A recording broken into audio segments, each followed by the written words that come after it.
नमस्कार dear students, मैं doctor Vibha Sharma, associate professor government law college Ajmer, आज फिर आप लोगों के साथ में विधि शास्त्र के अंतर्गत विश्लेषणात्मक विचारधारा यानी एनालिटिकल स्कूल के अगले विधि शास्त्री की बात करूंगी।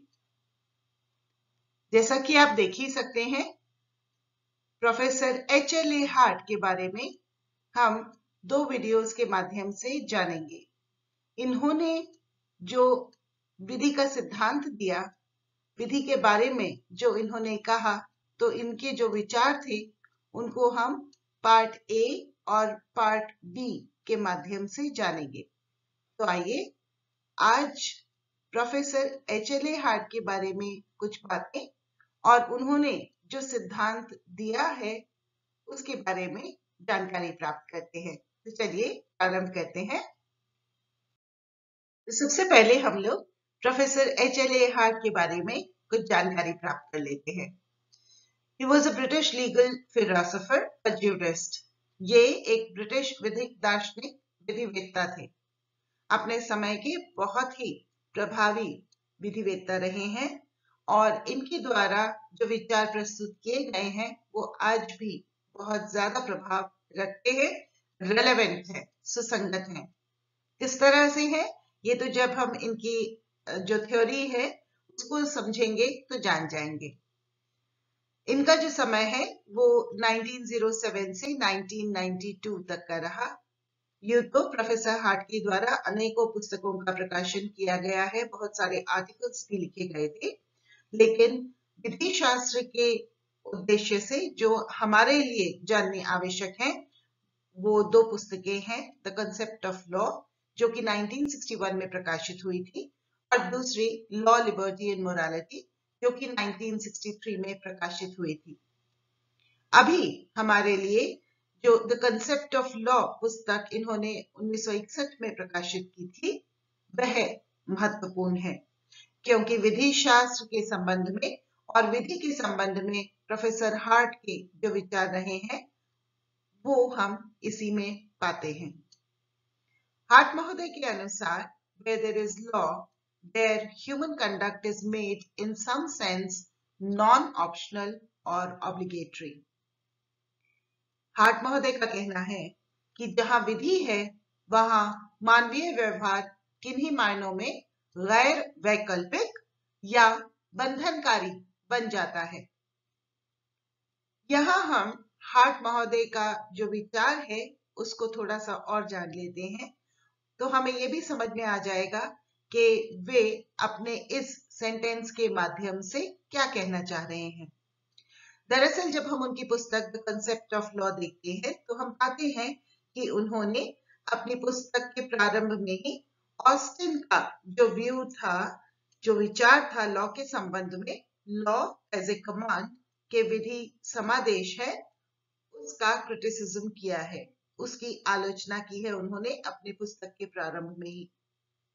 और उनका यानी प्रोफेसर हार्ट का ये कहना है कि जब समादेश यानी कमांड शब्द का इस्तेमाल होता है तो ऐसा लगता है कि कोई भय के कारण आदेश को मानेगा, इस तरह का आदेश है। It is a coercive order addressed to another person, जो कि दूसरे व्यक्ति को संबोधित है, इन स्पेशल सर्कमस्टांसेस, विशिष्ट परिस्थितियों में, है ना। जैसे कि मान लीजिए किसी व्यक्ति ने दूसरे व्यक्ति के माथे पर बंदूक रख रखी हो और वह कहे कि तुम्हारे पास जितने भी पैसे हैं, रुपए हैं, वो मुझे दे दो। अब ऐसे में दूसरा व्यक्ति जो है ये अपने पैसे तो दे देगा, लेकिन वो किसी बंधनकारी तत्व के कारण या बाध्य समझ रहा है अपने आप को, ऐसा होने से नहीं देगा। वो दरअसल उस डर के कारण पैसे दे देगा जो उसे लगता है कि अगर उसने नहीं दिए तो ये बंदूक चल जाएगी और वह मर जाएगा, है ना।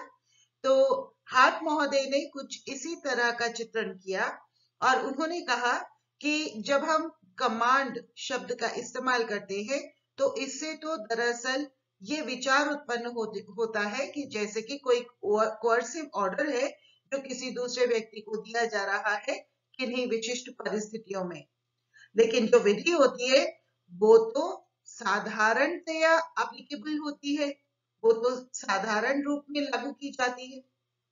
उसके अलावा हार्ट महोदय का ये भी कहना था कि बहुत तरह के विधियां होती हैं, there is the varieties of laws, जिनमें से एक तो पावर्स भी होती हैं, जो शक्तियां होती हैं किसी व्यक्ति के पास या किसी निकाय के पास, तो वो भी तो विधि के रूप में ही होती हैं।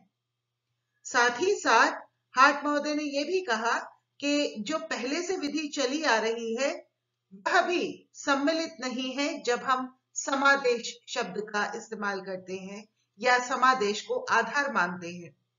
According to Professor Hart, the continuance of pre-existing laws cannot be explained on the basis of command. साथ ही साथ वो ये भी कहते हैं कि कोई इस तरह की ओबीडियंस यानी आज्ञाकारिता नहीं होती है किसी व्यक्ति में जो कि किसी समादेश के कारण ही उत्पन्न हो। उनका ये कहना है कि ऐसा नहीं है कि व्यक्ति किसी आदत के अधीन होते हैं या उनकी ये आदत होती है कि वो आज्ञाकारी हो इसीलिए वो किसी समादेश को या किसी नियम को मानते हैं, क्योंकि हर व्यक्ति के अंदर एक इस तरह का आंतरिक तत्व होता है जिसके मानकों के अनुसार वो हर चीज को जज करता रहता है, और अगर कहीं इधर उधर यानी अपने लक्ष्य से या किसी बात से इधर उधर की बात होती है तो वो उसको कंडेम भी करता है ना, उसको ये भी कहता है कि नहीं ये तो अच्छी बात नहीं हुई। तो हार्ट महोदय का दरअसल ये मानना है कि हर नियम में अपने आप में ही इस तरह का कोई गुण होता है जिसके के कारण वह बंधनकारी बनता है। According to Professor Hart, one has an obligation only by virtue of a rule. किसी नियम में अगर इस तरह का गुण है कि वह अपने आप को बंधनकारी बना सके तभी लोग उसे बंधनकारी मानते हैं। अब ये जो तत्व है, ये जो एस्पेक्ट है, ये दरअसल हम देख सकते हैं कि प्रोफेसर हार्ट ने जो विधि के संबंध में बात कही वह मूल तत्व है, क्योंकि ये नियम का अपना स्वयं का इस तरह का गुण होना जिससे कि वह बंधनकारी या बाध्यकारी बन सके, दरअसल ये एक तरह से नेचुरल लॉ यानी प्राकृतिक विधि से संबंधित होता है। ठीक है, थोड़ा सा और जान लेंगे इनके बारे में और इस पर्टिकुलर एस्पेक्ट के बारे में कि हम किस तरह से कह रहे हैं कि इसमें नेचुरल लॉ का तत्व है अगली स्लाइड से। तो अब हम लोग प्रोफेसर हार्ट के द्वारा जो सिद्धांत दिया गया था उसके मेन फीचर्स यानी प्रमुख लक्षण देख लेते हैं।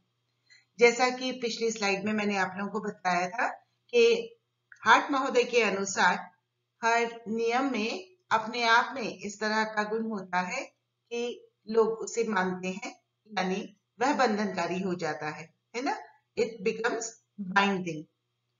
तो हार्ट महोदय ने दरअसल परंपरागत प्रमाणवाद से इतर भी बात कही है। हालांकि ये एनालिटिकल स्कूल के ही ज्यूरिस्ट हैं, लेकिन इन्होंने ट्रेडिशनल पॉजिटिविज्म प्रमाणवाद जिसे हम जानते हैं उससे अलग कुछ बातें कही हैं, जिनमें से प्रमुख बात यह है कि हालांकि उन्होंने विश्लेषणात्मक उद्देश्य के लिए विधि और नैतिकता में अंतर रखा है, though he has maintained the difference between law and morality for analytical purposes, लेकिन उन्होंने प्राकृतिक विधि सिद्धांत में निर्विवाद सत्य के बीज कोश को भी स्वीकार किया है, but he has accepted the core of indisputable truth in the doctrine of natural law. उन्होंने प्राकृतिक विधि की न्यूनतम अंतर्वस्तु को स्वीकार किया है. He accepted the minimum content of natural law. जब वो निर्विवाद सत्य के बीज कोश को स्वीकार करते हैं, when he accept the core of indisputable truth, जो कि प्राकृतिक विधि सिद्धांत का तत्व है, which is an aspect of doctrine of natural law, तो इसी से ही हम ये समझ जाते हैं कि वो minimum content of natural law की बात कर रहे हैं. He accepts the minimum content of natural law. न्यूनतम अंतर्वस्तु को वो स्वीकार कर रहे हैं. और इसी कारण से ये साबित हो जाता है कि हार्ट महोदय के अनुसार law is not coercive, but it is a social phenomena and it can be explained. Heart महोदय के अनुसार विधि मात्र उत्पीड़क नहीं, बल्कि यह एक सामाजिक परिदृश्य है और इसकी व्याख्या की जा सकती है. उन्होंने कुछ यूं कहा है that law is a system or order of rules. विधि नियमों की एक प्रणाली या व्यवस्था है. He further says that law is the consolidation of primary and secondary rules. उन्होंने आगे यह कहा है कि विधि प्राथमिक और द्वितीयक नियमों का समेकन है.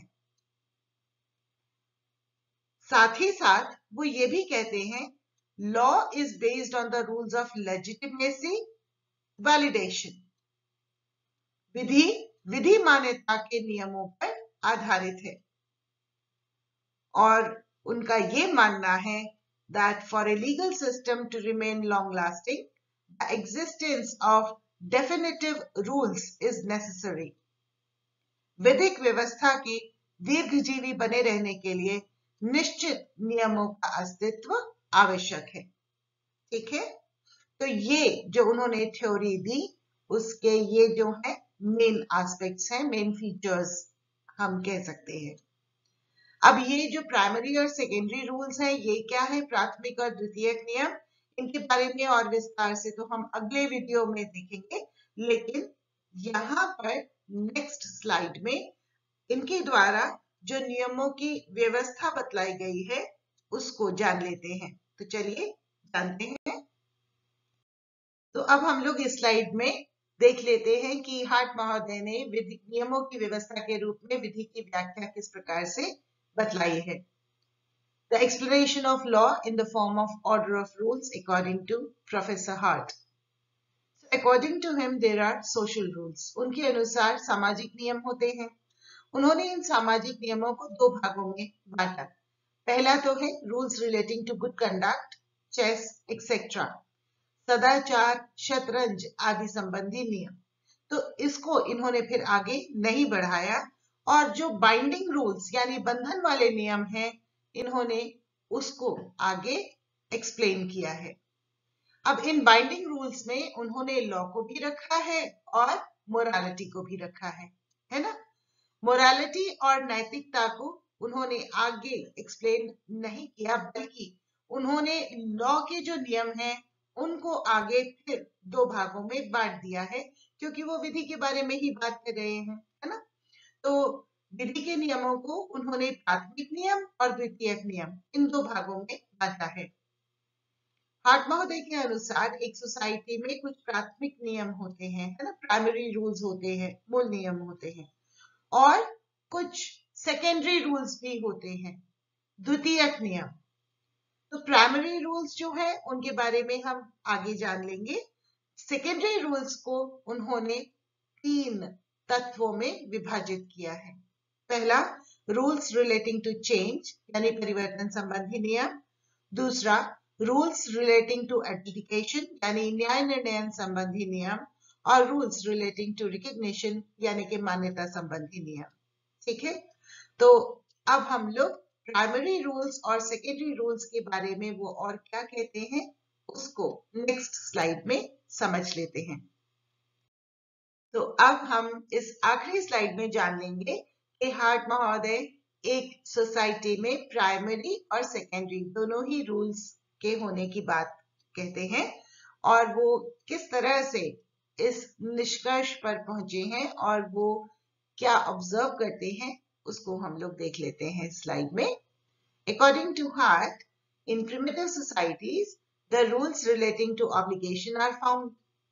उन्होंने ये कहा है कि प्राथमिक समाजों में बंधन से संबंधित नियम पाए जाते हैं, है ना? किंतु उन्होंने आगे कहा है, if there is nothing else than the rules of obligation, यदि समाज में बंधन के नियमों के अतिरिक्त कुछ न हो, then from time to time changes in the rules, तो समय समय पर नियमों में परिवर्तन, settlement of the disputed questions, विवादित प्रश्नों के निपटारे, and the determination of those standards by which it can be ascertained that the rules of obligation have been rightly so considered or not, और ऐसी कसौटियों का निर्धारण जिनसे यह निश्चय किया जाए कि नियम उचित रूप में बंधन संबंधी नियम माने गए हैं या नहीं, will not be answered satisfactorily. इन सभी का संतोषप्रद समाधान संभव नहीं होगा, है ना? तो बहुत कैटेगोरिकली इस बात को कहते हैं कि अगर मान लीजिए किसी समाज में केवल बंधन संबंधी नियम ही हो और उनके अलावा और कोई भी नियम ना हो, तो परिवर्तन संबंधी नियम जो कि नियमों में आवश्यक होते हैं, है ना, समय समय में उनके परिवर्तन होते रहना चाहिए। फिर अगर कोई विवाद है, कोई डिस्प्यूट है, तो उन प्रश्नों का निर्धारण होना चाहिए, सेटलमेंट होना चाहिए, और साथ ही साथ इस बात का निर्धारण भी किया जाना चाहिए कि जिन नियमों को बंधन संबंधी नियम कहा गया है उन्हें सही मायनों में रूल्स ऑफ ऑब्लिगेशन यानी बंधन संबंधी नियम माना गया है या नहीं। इन सभी प्रश्नों का संतोषप्रद समाधान संभव नहीं होगा। फिर वो आगे कहते हैं that this requirement can be fulfilled by accepting the rules relating to change, adjudication and recognition. वो ये कहते हैं कि इन आवश्यकताओं की पूर्ति परिवर्तन, निर्णयन और मान्यता संबंधित नियमों को अपनाकर की जा सकती है। ठीक है, तो वो कहते हैं कि केवल बंधन संबंधी नियम ही हो ये नहीं, बल्कि उसके आगे जो कमी रह जाती है जिससे कि हम इन सभी प्रश्नों का, इन सभी एस्पेक्ट्स का भी निवारण कर सके, तो उसकी पूर्ति हम इन नियमों को अपना करके कर सकते हैं। कौन से? परिवर्तन संबंधी नियम, रूल्स रिलेटिंग टू चेंज, निर्णय संबंधी नियम यानी rules relating to adjudication and rules relating to recognition, मान्यता संबंधी नियमों को अपना करके हम इस कमी की पूर्ति कर सकते हैं। सो देयरफॉर ही ऑब्जर्व्स, इसी कारण से वो ये पाते हैं that in a legal system both the rules relating to obligation, that is primary rules, and secondary rules which are rules relating to change, adjudication and recognition are included. वो यही पाते हैं कि एक विधिक व्यवस्था में बंधन संबंधी नियम अर्थात प्राथमिक नियम और द्वितीयक नियम जैसे परिवर्तन, निर्णय और मान्यता संबंधी नियम दोनों ही सम्मिलित होते हैं, है ना? तो बहुत ही क्लियरली हार्ट महोदय रूल्स रिलेटिंग टू ऑब्लिगेशन यानी बंधन संबंधी नियमों को प्राइमरी रूल्स यानी कि प्राथमिक नियम मानते हैं और rules relating to change, adjudication and recognition को सेकेंडरी रूल्स मानते हैं। परिवर्तन, निर्णयन और मान्यता संबंधी नियमों को वो द्वितीयक नियम मानते हैं। ठीक है, अब इनके बारे में विस्तार से जानकारी हम लोग अपनी नेक्स्ट वीडियो में देखेंगे और साथ ही साथ ये भी जानकारी प्राप्त कर लेंगे कि इनके इस सिद्धांत की आलोचना जो हुई वो किन आधारों पर हुई है, इन्होंने स्वयं ने इनके बारे में यानी प्राइमरी रूल्स और सेकेंडरी रूल्स के बारे में क्या कहा है और साथ ही साथ इनका विधि शास्त्र में एनालिटिकल स्कूल में क्या योगदान रहा है। आशा करती हूँ कि आज का ये जो वीडियो है हार्ट महोदय के बारे में और उन्होंने जो सिद्धांत दिया उसके संबंध में, उसके बारे में आपको थोड़ा बहुत क्लैरिटी हो गई होगी, समझ में आ गया होगा। हमेशा की तरह आज फिर वही बात कहूंगी, पढ़ाई करते रहिए, एग्जाम्स की बहुत अच्छे से तैयारी करिए। All the very best to all of you. अपना बहुत ध्यान रखिए। Thank you so much. God bless you all.